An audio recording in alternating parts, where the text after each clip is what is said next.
This is as fully realized a performance as anything I've seen recently. I mean, I would even argue that it's not quite as showy as Kate Blanchett and Tar, but I mean, like, this is a fully realized character that says so much. And honestly, I believe Huppert more than I believe Blanchett, just as a performance. There's many scenes in this movie where all you get is like, is this? You get a stare. You get We're getting so much because somehow it's all in her eye. Like, I don't know, like, or you know, actors, I read somewhere that actors know what every single muscle in their face does and what kind of reaction they'll get when they do, and she does. Yeah. Because like you'll get maybe like a half a millimeter. Yeah, her control was amazing. Millimeter of a smile. I 100%. And I'll tell you, I was never happier watching this movie than when the camera was on her and she was listening to music in the role of being the instructor. Yeah, and you could see her picking it apart note by note. It was like, oh, she liked that. You know, you could just tell because her face relaxed a little bit or her chin went up. It was like, I ate it up. I thought it was when she great. was, there's like two scenes. One, she's listening to Walter play for, I think, the first time since the in-house private show, recital, and because he's basically sort of auditioning with the other people in the room, right? And there's all those other music teachers in the room, and she's and there's like moments of her face just saying, "Fuck it, he's good. Damn it, and I don't want him to be good." Yes. And there's also that one scene where he is taking a lesson, she's giving him a lesson, and they've already had, well, there's already the attraction. He's trying to, but he's playing so fucking beautifully that when they cut to her, she's in tears, but her face is not, it's still that solid thing, but it's just, there's water coming down it. Can't. Because I was amazed. I read that he didn't know how to play the piano, so he took piano lessons. And she actually relearned because she's been playing since she was 12, but she was out of practice. So a year prior to the shoot, she got back into it. So that is her playing every time that she's playing. All the music sequences just were. Okay, but how? And there's so much good music in this. That's really a plus for me. I thought it was terrific. How does this, her situation being this really important music teacher, address the kind of weird story that is the center of this thing? Yeah. It's too bad about that. If you took all the sex out of this movie, it'd be pretty good. I think that that's the whole thing about this rarefied world of like classical music and that kind of thing is great, but it really is all about the power relationships in this. The fact that she is good double bill with Tar. Yeah. Well, she's the one who's in charge, and she's the one who everyone looks up to, and she's the one who makes all the decisions, and she calls all the shots. But down deep, she's something else entirely. Oh, she's a sick fuck. Now hold on. She votes against Walter. Yeah, I didn't still let him in. And then she tells him. I don't think you realize how sick she is until, and maybe I'm rushing this a little bit, but it's that one scene later in the film when she's in bed with her mother. She's assaulting her mother. Yeah, that she's essentially kissing her mother and looking at her vagina, and it's just these weird shits going on. Do you think that was a bit too much of hanging a lantern on the whole thing? It's like, yeah, we know why you have a paraphilia, because you have a weird relationship with your mother, basically, and that's basically. I thought that was a bit. It was hammering it home too hard. You know, paraphilia is, and the thing is, I think this film, and this is just my interpretation of it. Okay, she has a masochistic paraphilia. She wants to be like, tied up or whatever, right? This whole film is a tragedy because she never finds the right mate. She doesn't find their counterpoint. He never finds the other person. And she tries to force this guy to be what she wants to happen. He gives it a good college try, though.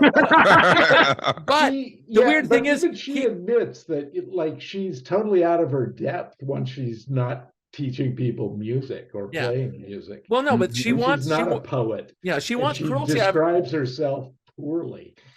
Yeah, she wants cruelty out of the sexual relationship, but what she gets is actual cruelty.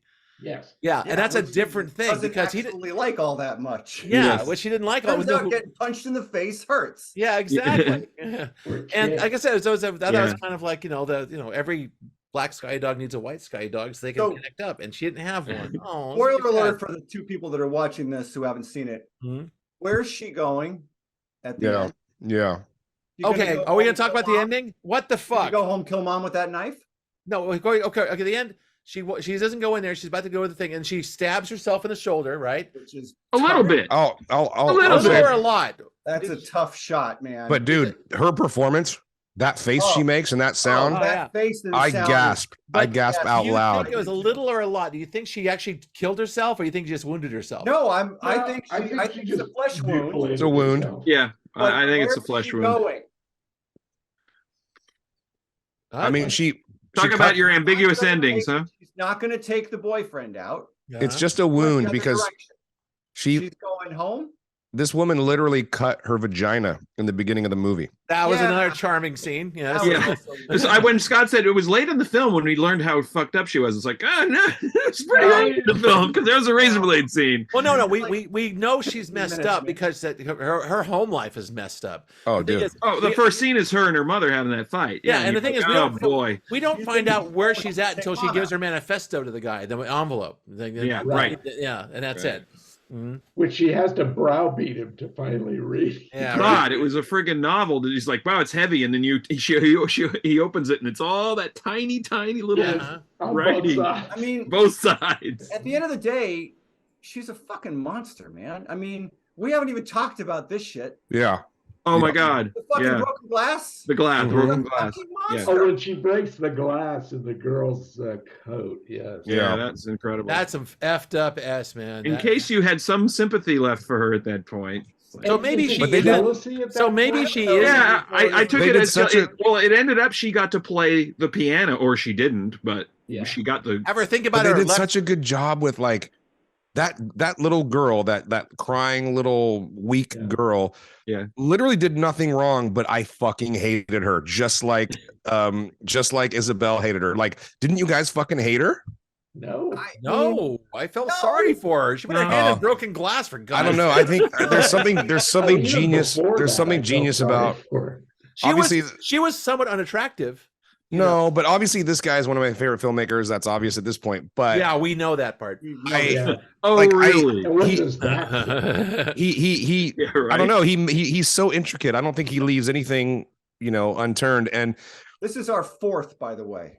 Wait a minute. Cachet, Funny Games, this and Amor. Yeah. Okay. This is our fourth. One thing that me and Jim talked about, were talking about before we started this thing, is that how bizarre this film is in terms of its feel. Everyone's speaking French, but they're not in France. They're in Austria. Yeah, Austria. Sorry. Yeah, and they're in Vienna, and so they're talking about shillings, and you see the German cars going by, and all this German culture going. Anyone notice? Does anyone notice the actress over Chris's right shoulder?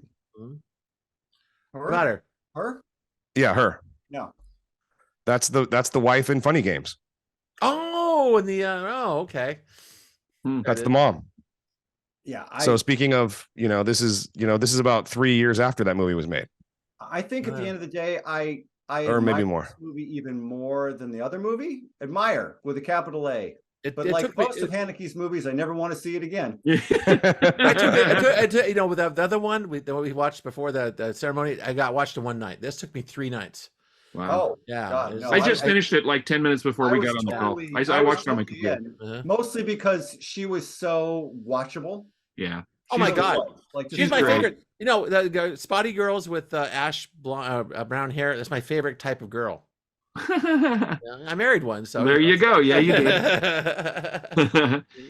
But yeah, she's well. If for anything else, it's thank you for letting us watch her.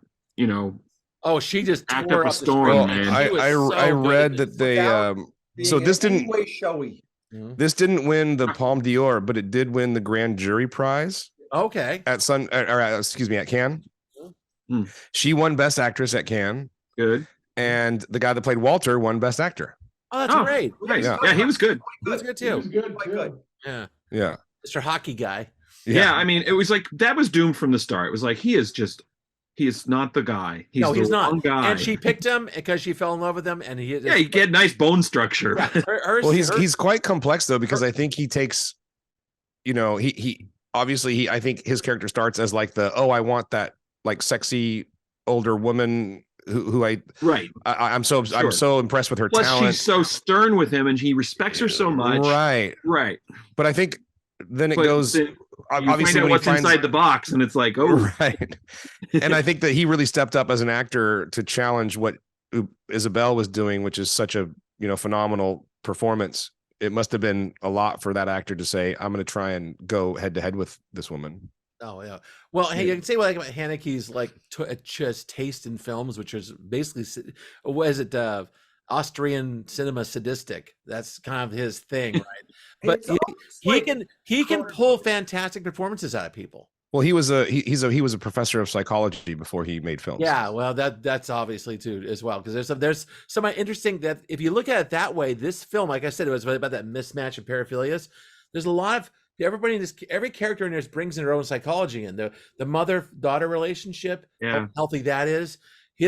His kind of like weird bourgeois self-centeredness going up against also the performance by the mother is incredible too. Yeah, she was fantastic. That actress is really good. Yeah, it was really well done. It's a really solid cast, isn't it? It amazed me. No good reason for the guy to be interested in her arc is very interesting, because when they have that argument at the very beginning of the film, you get the feeling that the mother's not senile, but she's just a little out of it pretty much, because she seemed like the crazy one as opposed to the mother is like really insecure. Right. She's very insecure. And then as you get further along in the film, you see that, oh my God, what's her name is like she is. Isabel is like she is because of her mother. Oh yeah. Oh no, that's the thing. It's not hard to figure it out. That's why she is. And so what's she doing living with her mom at her age? It's just like, hey, I beg your pardon. 30s. No, excuse me. No. Beg your pardon. Sorry, Scott. This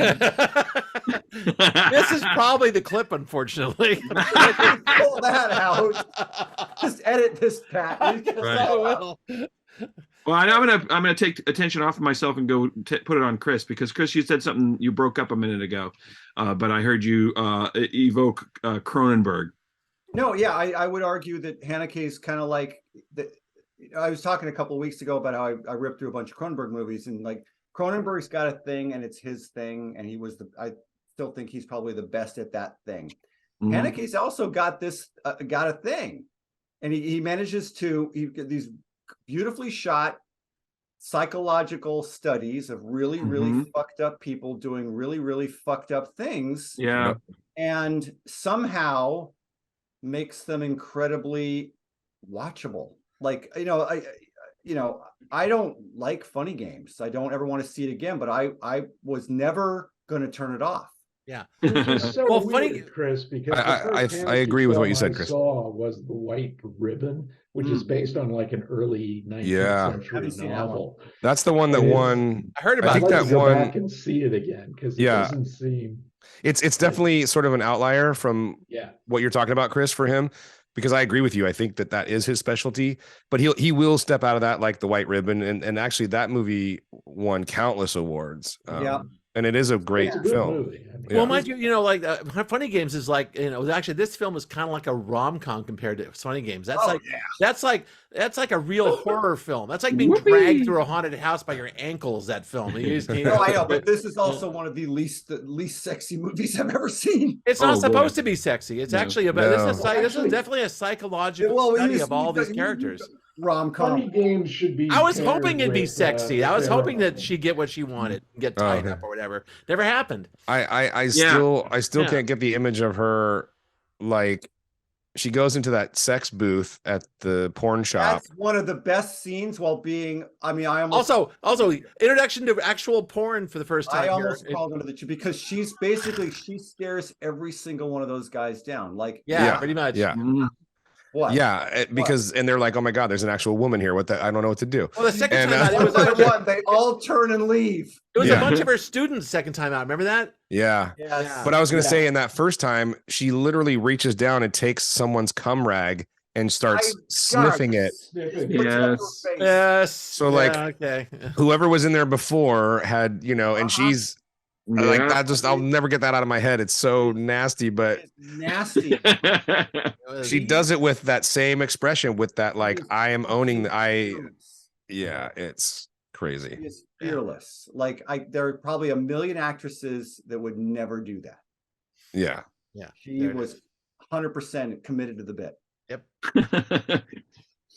and again, like she's, this was incredibly watchable while being beyond cringe-inducing most of the time. Well, and how about at the end before she does that stab, which is so, just astounding in its own way, how he walks through with just that group and is like, "Hi, Professor, can't wait to see you play."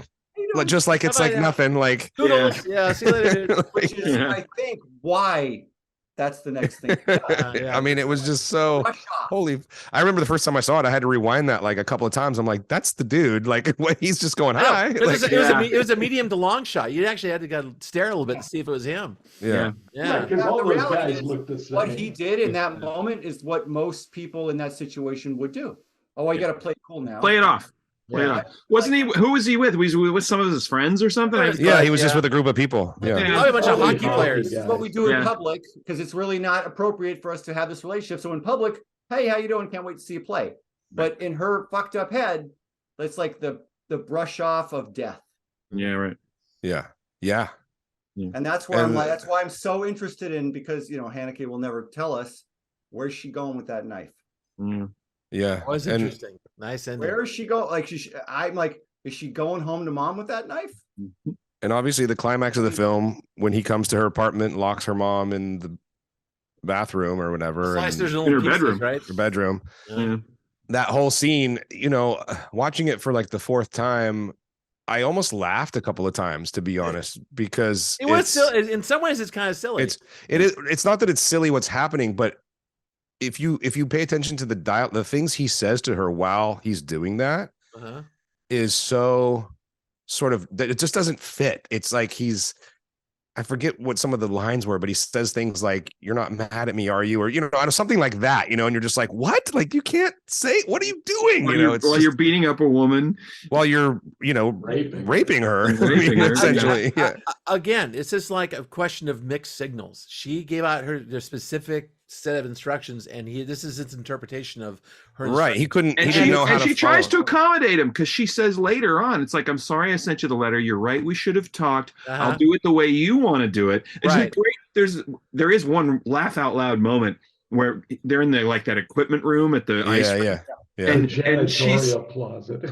And she says to him, "Do you like me calling you darling?" And he says, "It's absolutely marvelous." Even in French, it's just like, oh my God. That scene was brutal too. I mean, there's so many brutal scenes in this, but I love the visual and sort of like tone of the ending of that, where he basically throws her out into the ice. Yes, and she's kind of flailing about, like the whole screen's white for a moment, and just her body and the screen is white. It's very really interesting. It's a perfect circle because the hockey guys at some point chase those girls off. Yeah. And now when they're back in, the girls are out there, and then she sort of chases them away. and who picked up on? I mean, I'm sure we all did, but another thing. I mean, I think this is like a really wonderful case of like how her physical, like her actions also back up her mental state, where when she's cruising the drive-in to find people who may be engaging in sexual activity, she finds a couple, and what does she do next to their car? She pisses. She's peeing. Yeah, right. She's so turned on, though. You can see it in her face and hear it in her breathing, but she squats down, pulls her panties down, and starts to piss. And it's like, what the so she's even like pissing in that moment is a sexual act for her while she's watching this couple screw. It's just so fucking weird. Like I said, I don't think Hockey Boy was gonna follow her there. Like I said, her character has a paraphilia. It's full of bizarre sexual reinterpretations of things. This is one of those great movies that I don't know that I could recommend to anyone.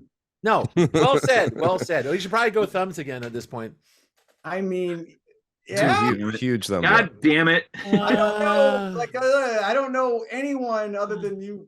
I just felt really sorry for her because Sharon found the right kind of guy to beat her. You know, you could have. This could have been a happy ending if she'd met the right guy. I know, and it went great. They've been like, well, they do have that movie, and it's called Secretary. There you go. You know what? You're right. The Secretary ending would have been great. Thank you for bringing that up because I had that written down. Yeah, the darker version of Secretary. Yeah, Secretary is a romantic comedy about S&M. Yeah, well, Secretary is that what happens when you can't find the right mate. I mean, that's the right mate. When you do find the right mate versus you can't find the right mate. Right. It's the one where things are all fucked up. Yep. All right. Well, anyway, that's it. We're done. Yeah.